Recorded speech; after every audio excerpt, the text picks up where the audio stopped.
Villa Maireen tarina liittyy erottamattomasti kahteen pariskuntaan, Maire ja Harry Gullikseniin sekä Aino ja Alvar Aaltoon. Maire Eva Johanna Gulliksen, oma suku Ahlström, oli Antti Ahlströmin pojan Walter Ahlströmin tytär. Maire avioitui vuonna 1928 Harry Gullikseniin, joka toimi A. Ahlström osakeyhtiön pääjohtajana vuodesta 1932. Hugo Alvar Henrik Aalto oli suomalainen arkkitehti, muotoilija ja akateemikko. Hänen puolisonsa Aino Aalto, oma sukua Marsio, oli arkkitehti, sisustus-, lasi- ja huonekalusuunnittelija. Maire ja Harry Gulliksen olivat tutustuneet 1930-luvulla Aino ja Alvar Aaltoon ja pariskunnat ystävystyivät. Alvar Aalto ja Harry Gulliksen aloittivat yhteistyön Sunilan sellutehtaan ja sen asuinalueen suunnittelussa vuonna 1935. Samana vuonna perustettiin Aallon suunnittelemien kalusteiden jälleen myyjäksi Arteek Oy, jonka keskeisenä voimahahmona oli puolestaan Maire Gulliksen. Parin vuoden kuluttua perheen kasvaessa Gulliksenille tuli tarve kodille, jossa he yhdistyisivät käytännöllisyys ja edustustilan tuntu sekä taidekokoelmien esittelyyn sopiva tila. Ystävyys ja yhteinen näkemys taiteesta ja yhteiskunnasta johti siihen, että Maire ja Harry Gulliksen tilasivat Alvar Aallolta piirustukset tulevaa Villa Mairea varten vuonna 1937. Kukaan muu kuin Aalto ei olisi voinut rakentaa taloamme. Näkemyksemmehän ovat samat, totesi Maire Gulliksen. Täydellisen luottamuksen pohjalta Gulliksenit tarjosivat suunnitteluun vapauden ja riittävän budjetin, ja näin Aalto sai mahdollisuuden toteuttaa korkealaatuisen suunnitelman yksityiskohtia myöten. Aallon suunnittelutyön lähtökohtana oli filosofinen ajatus ihmisen, luonnon ja taiteen sopusointuisuudesta. Villa Mairea oli hänelle myös arkkitehtoninen kokeilu, missä hän sai tehdä uusia ratkaisuja ja käyttää uusia materiaaleja, joita hän saattaisi hyödyntää myöhemmissä töissään. Kaikki huonekalut Villa Maireassa ovat Aino ja Alvar Aallon suunnittelemia, vaikkakin Gulliksen epäili Aino Aallon osuuden ollen merkittävästi suurempi. Mairean sisustus koostui pääosin modernista taiteesta ja Arteekin kalusteista. Talossa on erittäin harvinainen kokoelma suomalaista ja kansainvälistä taidetta ja muotoilua.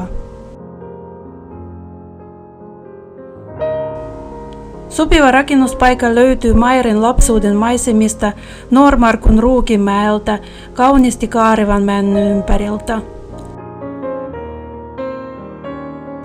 Mänty on tänäkin päivänä pihan keskipisteenä.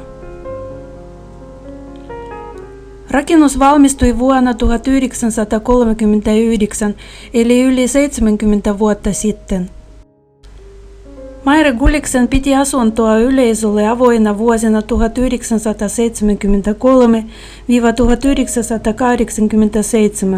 jolloin siellä vieraili yhteensä noin 15 000 vierailijaa.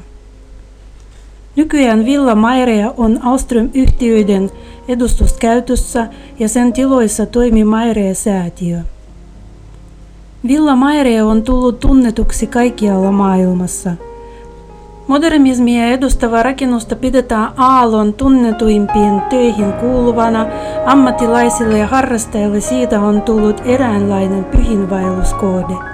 Päätin suorittaa itsekin sellaisen, joten otin yhteyttä Mairea-säätiön ja varasin vierailuajan samanaikaisesti pienen ryhmän kanssa.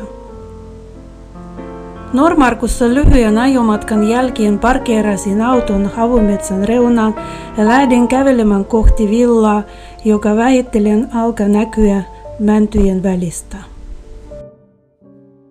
Tie kulkee Kuusiaidan ohitse metsän läpi ja johtaa pääsisään käynnin ovelle. Jo tässä vaiheessa näkee, miten Aalto on toteuttanut ajatuksensa luonnon läheisyydestä. Metsä jatkuu sisääntulokatosta kannattavissa puurongoissa ja pylväissä. Sama idea on esillä talon sisälläkin. Olohuoneessa, kirjastossa ja pääportaikon kannatuksessa on käytetty pylväitä ja pilareita, eri vahvuisia ja värisiä, aivan kuten puut metsässä. Muun muassa pääportaikon pylvät ovat punaruskeita, kuten taloa ympäröivät männyt, jotka hyvin näkyvät olohuoneen lasiseinien läpi. Lasiseinät ovat isoja ja liukuvia, joten niiden ollessa auki olohuone jatkuu pihalle. Tästä voikin siirtyä japonismiin, jolla aallon aikana tarkoitettiin eurooppalaisten ja amerikkalaisten arkkitehtien kiinnostusta japanilaista kulttuuriperinnettä, muun muassa rakennustraditiota kohtaan. Japanissa talot rakennettiin mahdollisuuden mukaan niin, että piha ja puutarha olisi sisätilojen jatkeena käytännössä tai visuaalisesti. 1930-luvun puolivälissä aallot tutustuivat Helsingissä japanilaisen diplomaattipariskuntaan Hikotaro ja Kayoko Ichikawa, joilta saivat lahjaksi japanilaista kulttuuria käsitteleviä kirjoja. Suuren vaikutuksen aaltoihin teki muun muassa japanilaisen arkkitehdin Tetsuro Yoshidan vuonna 1935 kirjoittama teos Das Japanische Wohnhaus, eli japanilainen asuintalo.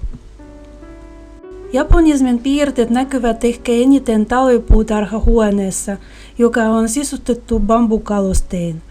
Lattia peittävät liuskekivet, jotka jatkuvat ulkona pihakiveyksessä. Japanilaisen paperivarjostimen kuuleman mukaan Maire Gulliksen toi itse matkoiltaan.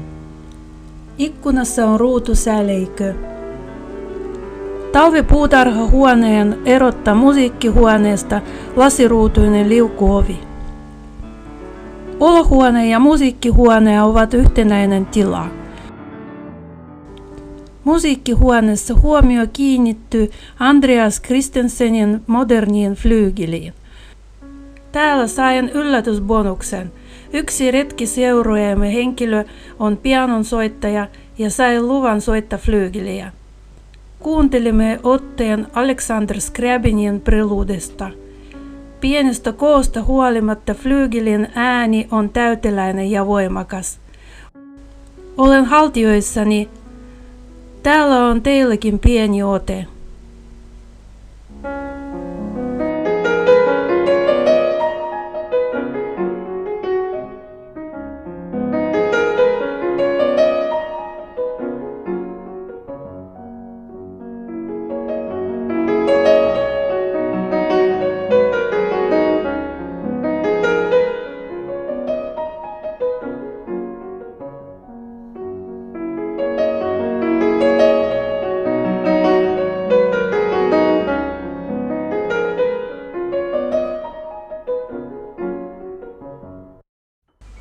Mutta me jatkamme retkeämme ja tutkimme huoneissa esillä olevia taideteoksia. Tästä onkin helppoa siirtyä Tokonomaan.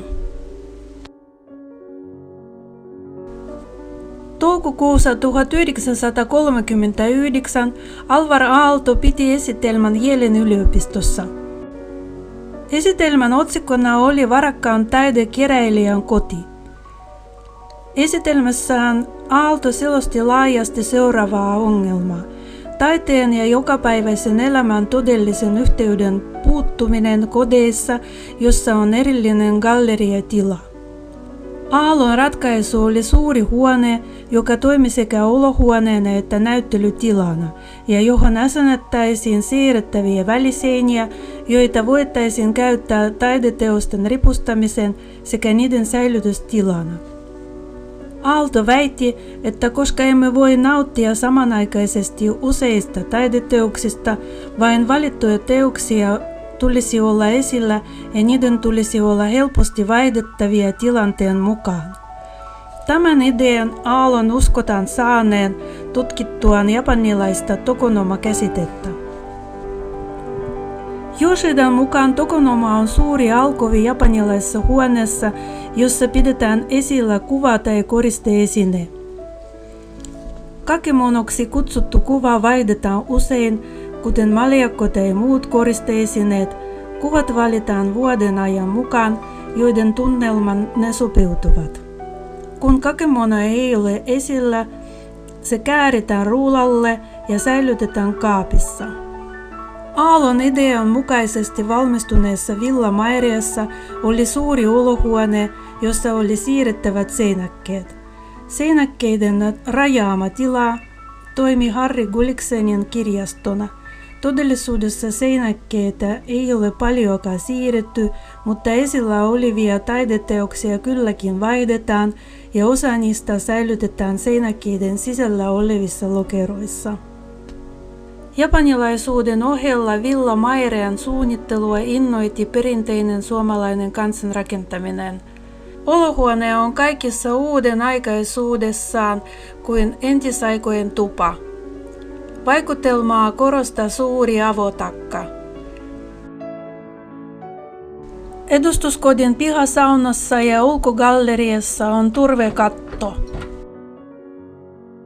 Päärakennus katettu ulkogalleria, saunarakennus, perinteinen kiviaita, puinen takaportti ja kumpuilevalle maastolle perustettu puutarha rajoittavat piha-alueen, muodostaen modernilla tavalla Länsi-Suomelle tyypillisen perinteisen umpipihan. Retkemme on päättynyt, kiitän opasta ja saan luvan tehdä ulkokuvauksia taskukamerallani. Ulkona sataa.